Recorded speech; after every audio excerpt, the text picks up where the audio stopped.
Welcome to the Invest in San Antonio podcast, hosted by Brad Larson, real estate broker and founder of RentWerx Property Management in Military City, USA. San Antonio, Texas is one of the greatest places on earth to work, live, and raise a family. It's one of the fastest growing areas in the country. So together, let's take advantage of the rock-solid economy along with the strong housing market. In this podcast, we'll interview some fantastic guests with conversations highlighting some of the best parts of the local real estate market and the people that make it great as we invest in San Antonio. Welcome everybody to another edition. Here we are today. We're going to be doing the RentWerx Invest in San Antonio podcast. Today's guest, I've got our main property manager, basically our one and only property manager, Christina Hinojosa. And she is, did I say that name right? I always butcher that. How do we actually say that again? If you want me to make it easy, it's like 3 syllables. It's 4. Hinojosa. Okay. I always call you Christina. I mean, I struggle with the last name anyway, because I'm just my whole life. Yeah, I figured This is my whole life. It's okay. But you're a good sport about it, and I do appreciate it. And so what Christina and I want to talk about today is we just kind of talk about what we do in the management side. We're going to talk about the San Antonio market as a whole. We have some good side stories to kind of express on, and maybe a few horror stories we throw in there. You know, once in a while, Christina's seen everything. So Christina's role at the company at RentWerx is she's the main property manager. And so what she does is she oversees the operation side of property management. And we have folks above her, we have folks on the side of her, and she's got folks that she supervises. She's got several teams underneath her, and she handles a lot of the day-to-day escalations and just kind of overseeing her team, who does a lot of the blocking and tackling of what we do at RentWerx. Because, you know, answering phones and returning emails and making things happen and getting rollovers done and leasing, those are all things that Christina touches on a daily basis. So why don't you do this for us, Christina? Kind of sum up your role with the company and tell us a little bit more about what you do.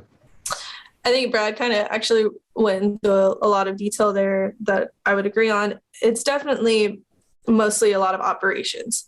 So I'm making sure we have 2 pod systems here at RentWerx. Those pod systems have additional team members that handle each aspect of property management, which includes maintenance, leasing, anything that has to do as far as make ready, collecting rent, all those good things. So I'm overseeing 2 separate teams as well as other departments and touching those departments and making sure that what they're doing is affecting our portfolios. And what I mean by portfolios is our properties and owners, and to include owners and tenants.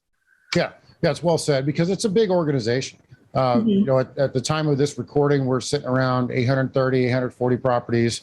The sales market kicked our butt this last year. So we saw a lot of properties leave. Oh, yeah. And it wasn't any fault of our own. And then we saw less properties come into the business because, again, it's just the hot market, no fault of our own.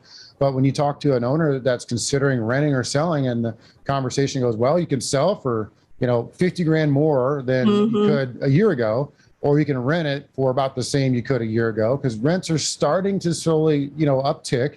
But it's a conversation that a lot of owners, especially that we were managing for years and years, that a lot of owners just said, you know, I'm divesting and selling everything. And so it's just part of the system that we're in, and it does ebb and flow. But we still provide a fantastic service of what we do for the owners that we manage. And a lot of them have turned into investors because of us as making as a property management organization, a company. We've made it very easy for them. And right. Like, well, heck, owning is easy. I'm going to buy 10 more of these. Have you seen that? Oh, yeah, 100%. Like you said, in losing owners, I've lost some of the owners that I built great relationships with. It was kind of saddening to lose them. And a lot of them, I'd say most of those specific ones sold with us, which was awesome. And then some of them turned around and bought more properties and then brought them here. They sold for a profit and then went and bought 2 properties instead of the 1. And then we've seen owners just add properties one after another. Some of our newer owners just diving into this market and investing into it. Well, that's always encouraging, because that means that we're doing what we're supposed to be doing and making their lives easier, because there's all this debate, especially if you're in a bigger pockets crowd. I mean, there are a lot of people that are into investing or into real estate. They understand what bigger pockets is, and bigger pockets is it's kind of like a conglomerate mastermind for like-minded investors, that they share stories and they have resources in there, and they have calendars and calculators and they have meetups. And it's just basically an organization to increase awareness for investors. Now, a lot of them come in and they kind of have a weird taste for property management in the beginning because of those types of resources out there saying that all property management companies, blah, blah, blah, blah. Well, that's not what we do at RentWerx. I think we're in a different light because we are professional. And so the sad part is there's minimal regulation to what we do in property management. So you get what I call the most dangerous animal in the world, which is these part-time realtors, and they do these part-time leasing, and then they do this part-time management, and they do nothing but get themselves and their owners. They cause more problems and get their owners into more trouble. You've seen it 100 times that we end up having to bail out some of these owners that get into bad situations with these who knows what. You've seen how many takeovers? Do you have any war stories that you can think of for any sort of takeovers to where, okay, they were working with a part-time realtor and the realtor put in their brother-in-law sister on a napkin of a lease agreement and they handed it to us and then we have to pick up the pieces? Any thoughts come to mind on that side? Oh, endless. It's always fun when you get a new owner. And I think my favorite are handwritten leases, or when like names have been scratched out and dates have been scratched out, no signatures, no initials, no end date, no security deposits. It is a mess. They don't think about, a lot of these realtors don't think about the end game. Like when the tenant moves out, okay, well, how are we going to fix all these issues that they left behind, if they left any issues? And then they sign up with our company and we're like, well, we're going to need money. You did this wrong the first time. Or we get tenants who were definitely not qualified to rent the property. And we get into a situation where we have renewals, and of course rent's going to go up, especially in this market, and then they can't afford it. I mean, they can't even come close to afford it. They're living paycheck to paycheck trying to afford it. That person was probably never truly qualified to rent that property. I think some of the other things are just not ever checking the property at all when that tenant's been there for years. I think that's super important, at least a yearly check, a renewal inspection of some sort. And we've just received some nightmares of properties, but again, because we can do it all, we can flip it around and take care of our client moving forward. Yeah, and it's almost a challenge. I think of a story that we implemented something years ago, just particularly you touched on the rental increases. And so this is one of those war stories from years ago, and you might have heard me talk about this prior, but this would have been 4 or 5 years ago. We took on a property and it had not been looked at or with a rental increase in 5 years. And so the rent was, I think it was, the top of my head, it was like $1,200, but the market said it should have been at $1,600. And so the owner figured this out and was absolutely furious at the last property manager. And all they did was just renew the same lease agreement with no price adjustment. So what we did at RentWerx is we implemented a system to where we have systematic incremental price increases annually that go along with common sense. Now, if the owner says to go less or the owner says to go more, we can talk through that. Some owners say, leave it alone. They've been great tenants. Some owners say, no, I need to, because my taxes went up, my insurance went up, I need this increase. But we have that already built into the system. It's not like, hey, I guess we should try to increase this month or this year. And then in addition, the other part of that is you talked about it, because we do an annual check of the home, an annual inspection. So talk us through that, how that works. So what we do is we send out renewal intentions to the tenants, usually about 90 days out, depending on the time of year. Well, it's always 90 days out for sure, but sometimes we'll do 120. And at that time, that kind of starts the clock. We need to get in there. We need to get an inspection so that we can turn it around, show it to the owner and say, hey, do you want to renew them? This home looks great. Or, it could look terrible. And at that time, we'd give them a 30-day notice of non-renewal to let them know, unfortunately, we're not renewing your lease. And I think it's super important. You can have somebody who looks great on paper, and then the second, that year goes by, or sometimes even before that, it's pretty obvious that they're not a great tenant. But I mean, if they look great on paper, of course we want to rent to them. And that brings up a whole nother thing is a lot of realtors don't follow fair housing. They don't follow any sort of screening criteria. So we end up with these tenants who are not great. They haven't checked any rental verification. They haven't done anything to know that the tenant is going to be good in their property. Yeah, we've been in those classes at the local board of realtors, and we hear some of the stories from some of the other, AKA air quote, property managers in the area. And one of my favorites is like, well, we want to meet the tenants, and if we get a good feeling about them, we'll go ahead and rent to them. I'm like, that is a fair housing violation in the absolute, it's teed up for somebody to just come after you. The other pitfall that I've seen other agents that don't do this at a really high level, you talked about the timeline of the renewal process, the 120, the 90, the 60. In that time frame, we first have to find out if the owner is going to want to move back in, Right. do they want to sell, what are their intentions? Because what happens is if that intention is not communicated well to the property manager, they may just go ahead and renew the tenant. And we've seen situations to where we had a renewed tenant, right? But the owner wants to move back in the home. And now the tenant's on another year-long lease agreement, but the owner wants to move in next week. That creates a real problem.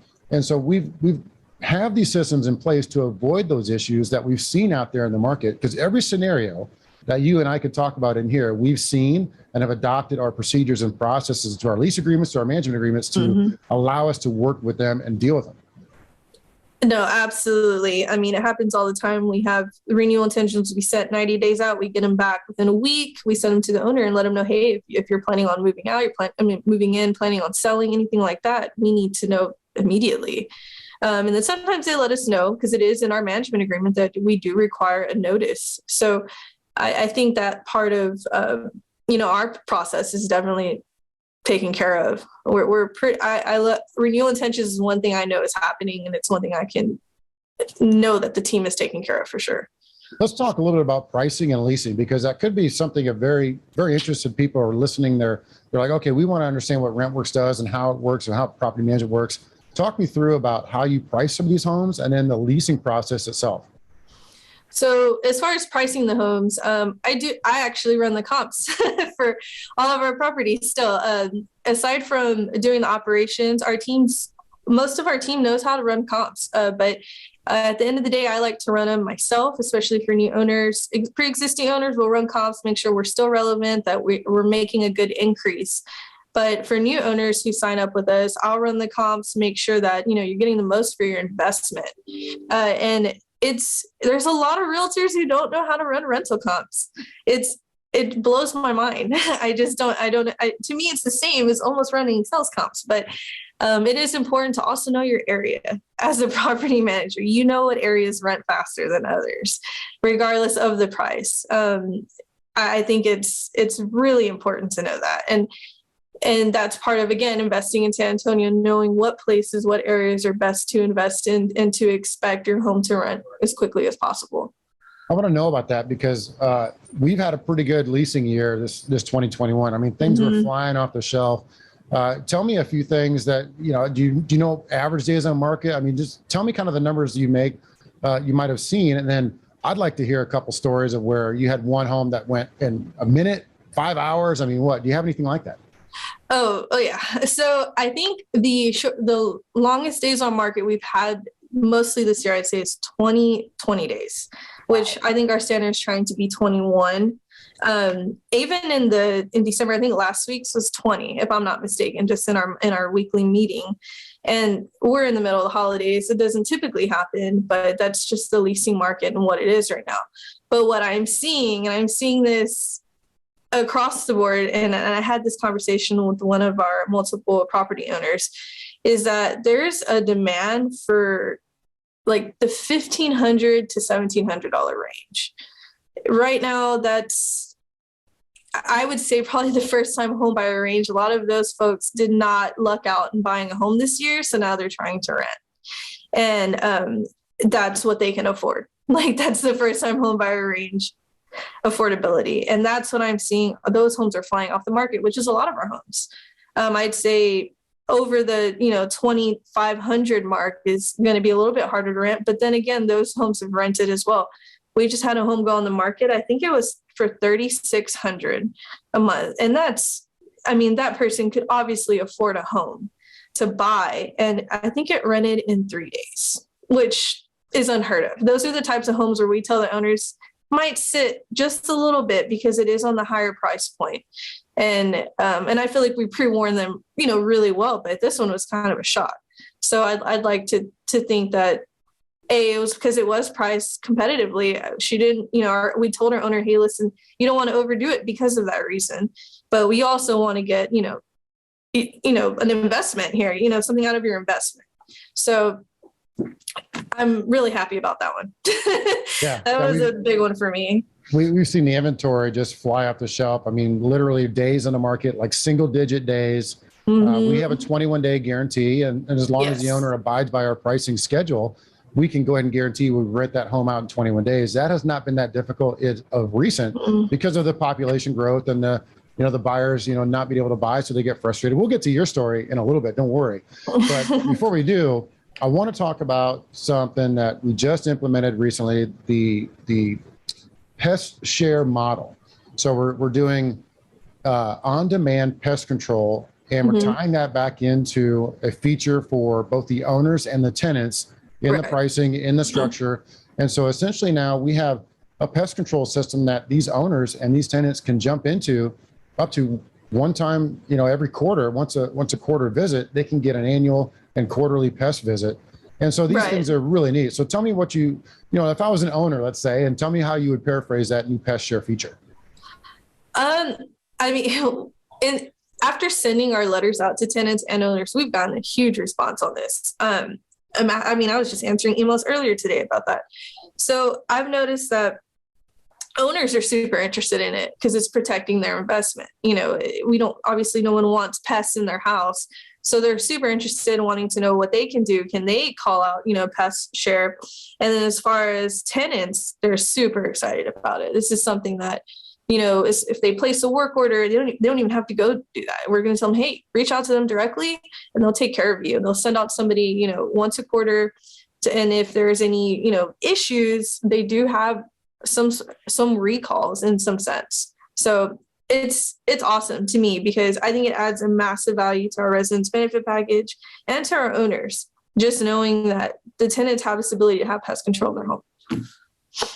Yeah, I'm very excited about it. We looked at it and placed it as a feature inside of our maintenance service package for the owners, which also includes a bunch of other cool features that, almost get boring to list because this is not that type of a podcast. So everything's on our website. That's one thing about RentWerx is we have a full disclosure, full transparent website. So if you want to know about something, it's on there. And so it's something that we feel that attracts a lot of quality owners, quality tenants to our system. So I want to hear now a little bit about the home buying process you're going through, because this illustrates a point in color, because we hear about the hot market. And so to paraphrase, gang, I'm going to let Christina take it from here. She's attempting to buy a home, but the struggle is real. Christina, take it up from there. I never wanted, it's so crazy because all these years I feel like I've put off buying a home, and that's my fault because I didn't know if San Antonio was the final destination for me. And it is. I think I've finally accepted it after 10 years that it's definitely the final destination for me. So I was like, I'm probably going to buy a home when the market crashes in the best part, but I also expect it to be in my rental until then. Landlord tells me, hey, and it's a friend of mine. So it's like, she tells me, hey, we want to sell the property. Of course they want to sell the property because right now is a good time to sell this property. And mind you, the property I'm living in, nothing crazy. It's just it's a 4-2 converted garage, small, well under 1,400 square feet. So great rental, good part of town, easy access to everything. So it's going to sell. And I'm only holding her back right now from selling it until I can find a place. So I would say I'm in a hurry, but not in a hurry because I don't have a timeline. Just, leave when I can, but again, it's because I know this person personally. So in searching, and I'll be honest, I'm trying to look in the 250 to 300,000 range, which is the hot spot right now in medium price for investment properties. And I cannot win. So it's extremely frustrating by all means, but I also understand the market we're in. So at some point I might have to sit down and say, hey, should I just rent a property again? And it's okay. I've already come to terms with that because I'm realistic about it being a realtor, being a property manager, and seeing what's going on in the market. But it is frustrating. I can look at a home that I know is not worth $250,000 and know that I'm making a lateral move from my small home that I'm in now to this home, whereas it should have been, a better move. I'm finally in a good place to buy a home, and I can't even do that. I'm going to be stuck in a small rental, what feels like forever. Yeah, because I wanted to illustrate that because I feel your pain a little bit. I mean, it's not as easy to look for a new home as people think. And so this kind of illustrates a point of the market. Like even somebody who's an insider, who knows the game, who is a real estate agent, who is actively looking at comps daily, it's not that easy. And so that's what we're seeing out there now. I mean, you and I could talk through story upon story. We're putting a home on the market and we have 5 offers on it. I'm dealing with a home right now. I'm selling a home for one of our biggest investors who sold all of his homes this last year. And we have 4 offers on the market, and it just went on the market Wednesday. And so we have, I'm going to review all those offers with that seller this afternoon, and we'll make a decision on who we go with. But I feel bad for some of those buyers because they're coming in way over list price. Like we're talking 10, 15 grand over list price, and they're giving away the farm with, no concessions and this, that, and the other. It's just, we have to pick one. And a lot of times the conventional and or cash buyer is going to win because FHA and VA is a scary thing to get into in a transaction. You don't really know what's going to happen with the inspections, with the appraisals, with all of the federal junk that gets into it. And even though that may not be accurate, it has a persona and it scares the sellers a little bit. Oh, so yeah. I mean, personally, I don't care. I'm an FHA loan. That's what I qualified for. And it's extremely frustrating because if I search conventional homes, if I take out the FHA altogether, there are tons of homes on the market because everybody's scared to take an FHA loan. And for me, it's like, I know the market. I mean, they don't know that I know the market. I know what I have to put forward. I know how much money I need to offer. I know what not to ask for, but I'm not even going to be given a chance because they're not wanting to accept my loan and take a risk on it. It's interesting in that home buying process, we were seeing the love letters become a big thing, right? Yeah. And so it's interesting because there's been talk about this could be some sort of fair housing violations. The state of Texas was talking about that because then you're putting your family situation at the forefront, potentially, race, gender, orientation, nationality, all that stuff. You could be putting all that stuff in front of people and almost like doing yourself a disservice. Oh, yeah. And so I don't know where to go. I don't know what the right answer is. Years ago, I thought, no, write a heartfelt letter to the sellers and say, my kids want to go to the school and I grew up around the corner. And, but now I'm like, I don't know if I would recommend that as an agent. Oh, yeah. My mentor, I was taught to do the same thing. And then now being in this position, we get them for rentals. We're in the summer because rentals were going so quickly and they wanted us to pick one over the other. And I had to make a, blanket email back saying, sorry, please don't send us these. We didn't read them. And we went along and, went based off our screening criteria. But yeah, I think that's hot water. Either way you look at it, sales or rentals. Great point. Hot water is a great way to say it because that's really, you're just walking into something that you don't know exactly what it's going to do to you. So when we do the leasing process, for example, we throw that stuff out. And ultimately you as the head leasing, you run the operation, but when the leasing department brings you an application, you look at them and you help the owners, if not you personally make the ultimate decision. Oh, yeah. Because some owners are like, look, hands off. That's why I hired you. Yeah. You decide, Christina, because you're going to have to deal with it. And some owners want to know everything about everything, and we can work with all types. Oh, yeah.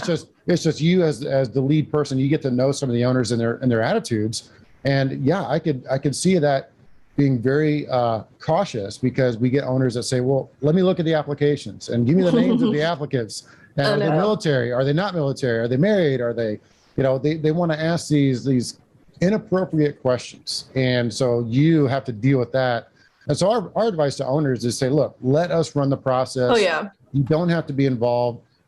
We have been through the fair housing audits. We have been audited through the Texas Real Estate Commission. We have numerous attorneys that look at us and what we do all the time. So we're not doing anything that's going to get anybody in trouble. And we follow procedures to the letter, which is creating a situation where we abide by the fair housing laws and it protects our owners. And you're the lead for that.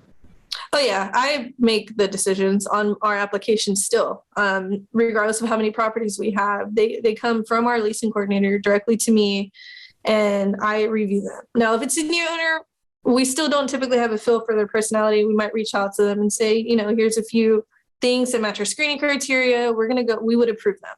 And it's more like, okay, we're approving them. We're letting you know just because it's your first time and we want to make you feel comfortable, because that's the kind of service we want to provide and give them the warm and fuzzies, of course. But once you kind of lease with us, if we didn't have any notes prior, we're going to approve it. And I, at that time, like if it's a pre-existing owner, we know these owners want their homes rented. And the longer you wait in approving, sometimes these applicants walk, especially again in this market. We don't want that. We want our homes to be rented as quickly as possible. So if I see a great credit score, if I see, things that are all in our criteria, I'm going to approve it. There's no reason to hold it back. Now, Right. if there's questionable, of course we're going to reach out to the owner and say, are you comfortable with this? But again, all things that fall under our screening criteria. Because we need to go one step deeper and explain some of this. So what we do is we take the best applicant. Mm-hmm. Okay. Some companies take the first applicant in the door that meets their criteria, which I think is utterly ridiculous. I mean, let's put this in parallel. So if you're, again, trying to sell a home, you're going to sell to the most qualified buyer, Right. not the first buyer that walks in and gives you your asking price. So Right. we do the exact same thing in leasing, because I've gone round and round with our industry colleagues about preferred leasing, as far as you find the preferred applicant to lease to, or do you lease to the first warm body in the door that meets your screening criteria? It just, to me, it's maddening, because you understand this. We lease to the best applicant, and we tell our applicants up front in writing, we lease to the best. So if you come in with an 800 credit score, we may choose you versus somebody with a 700 credit score. And Right. that's a big determining factor, is the credit score and the income. Wouldn't you agree? The income. Mm-hmm. Absolutely. And then of course, looking, further into the credit, what kind of issues were there that, when you start getting into the lower ends of credit scores. So I feel like I take a pretty deep dive into those applications every time they make their way in my email. I dig deep, because I do want to make the best decision for our owners. And if I do feel something that, okay, this is a little, gray area, let me go ahead and call the owner and let them make the final decision in that case. Right. And those are things like pets, if it's something. Exactly. Yeah. I was just going to say, it's going to be pets always. Hey, this particular applicant has this particular applicant doesn't. And, we get into that again, I'm going to use your term, that hot water area when we start talking about animals. That's been one of the most trying things I think that you've had to struggle with, is you get folks that apply with service animals. And I have a service giraffe, and I want to bring this animal, for free. And we get all these crazy things that come in. And so you ultimately, and the leasing team, has to deal with it. And that's a whole nother fun topic. But if you don't deal with that correctly, again, it's a situation where somebody who doesn't do this on a professional level is going to get an owner in trouble. And so this discussion we're having illustrates in long form that we do a really good job at 10 different things in the leasing criteria. And it could be 100 different things. We forget all the stuff that we do because we do it every day. But it's way better and way more polished than any other sort of leasing out there in the market. And so I think, you're a big part of that, because you've built the system that makes it easier for you to lease homes and work with the owners. And another thing, with the leasing side, the preferred applicant is the way to go. I mean, it's just common sense to me. What do you think? Anything more about the leasing side you want to add? No, I mean, I like I've explained our preferred tenant program on many occasions to owners who maybe just needed a little bit more detailed because it's something new to them. And I've explained, our deposit guarantee and everything like that. And I haven't really had much pushback, which is awesome. We used other forms of preferred tenant programs. And then of course we have a standard security deposit. And I mean, to me, in a personal note, if I was a renter, if I see a preferred tenant program, I'm all about that. Than just doing a plain security. That's a lot of money to put up front for a security deposit for somebody who's renting for a reason, and not necessarily buying. If they had the money to put down, a whole ton of money to put down, they'd probably purchase a home rather than rent it. So I really think that the preferred tenant program and the screening criteria, and again, from a personal note, just as well. And looking at other companies and the way that they do their screening criteria, it just blows my mind, because originally I was looking at rentals before I decided to buy. I was like, where's the screening criteria? Where's, and what basis am I going to be approved on? Because that makes me nervous. I want to know what I'm going to be approved on. And I want to know that the owner's comfortable with me living there. So I feel like we have that locked down, and I'm really happy with that, with screening criteria, with our preferred tenant program and everything that we have to offer in the leasing department. Yeah, the preferred tenant program has been a phenomenally well adopted plan. We've been doing this now for 3 years, just in a different fashion. But this last April, we transitioned to where we gave the tenants a bit more options. They could choose a small monthly fee or choose a large security deposit. And so far, almost all of them are choosing the small monthly fee, in addition to not having to pay that large security deposit. But, we do treat the tenants like adults at that point, right? Oh, yeah, it's like absolutely. if you go rent a VRBO, or if you go rent an Airbnb or a hotel room and you do damage, they bill you at the end. Well, that's our plan. That's what we're going to do. Now we're going to be treating it just like any other outgoing tenant. If you had to do with a security deposit, it's okay, Mr. Outgoing tenant, you've got 1, 2, 3 in damages. This is what you owe, and treat you like an adult versus taking it out of your security deposit. On the owner side of that, the security deposit is just fraught with real estate land. It's legal landmine heaven, as I call it, right? Because anything that you do with security deposits is coinciding with the Texas Property Code, which has all these different legal ramifications to it, which does nothing but get owners in trouble. And so we want to get away from security deposits. I think they're going to be phased out in 4, 5, 6 years. They're going to be completely gone. I don't think anyone's going to be using them. We're one of the first to adopt preferred tenant program in the market, and we execute it at a very high level. And I think people are going to follow suit with that. This is going to become the norm in a number of years. And you're one of the people that is really helping it work. I mean, you help explain it to the owners, you help explain it to applicants when they come in, and it really makes it work. And you're one of the people that's making that work for us. So I appreciate that with what you're doing. Tell me one story, if you could, this last summer on renting a home, any sort of number of applicants that you may have had.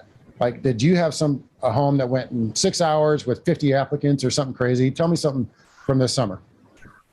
I had our poor leasing coordinator at the time. I had a home that had about 21 applicants. Wow.